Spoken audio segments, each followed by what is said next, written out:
The stone cross perches high on the chapel roof. It is framed in the bedroom window, a solitary disturbance to the trees and fields that stretch west towards Craggy Hill. Usually it irks me, but this morning the cross is pale against the pallid dawn sky, almost insignificant. Almost. Throwing back the bed covers, I take the 2 frigid strides to the basin and thrust my face into the cold water. Gasping, I reach for the drying linen, then smooth my hand over the damp plait that hangs over my shoulder like a rope. Henry always says you could tie up a horse with my hair. I glance back at the empty bed, wondering why he didn't wake me when he left. I'd slept fitfully, dreaming of hands pulling me down as I struggled and fought against them. I'd woken to find the bed linen twisted around me, as though the struggle were real. I dress quickly, pulling on woolen stockings and fastening the buckles on my stoutest leather shoes. As I stand up, a wave of dizziness overwhelms me, and I grip the back of the chair until it passes. The buttons of my bodice strain as I breathe. I'll have to let the seams out soon. I pass the boys' room, where they haven't yet stirred, and go downstairs. The fire blazes in the hearth of the cold kitchen at the back of the house.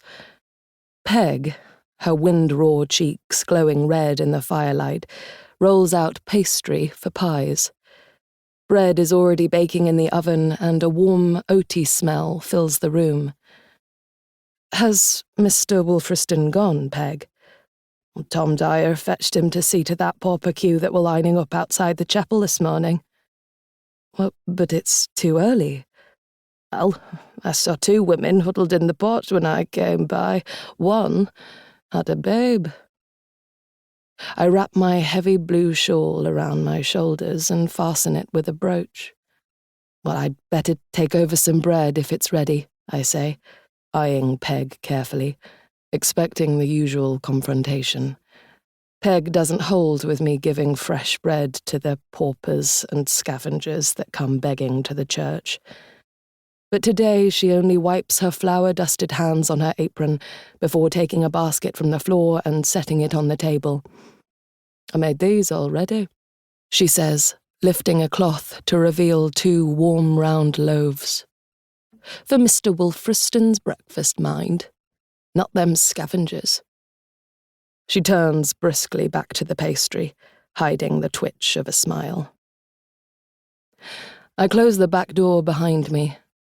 The red brick frontage of Statfold House looks less austere than usual. The house is almost pretty with its frost-covered lawn before it.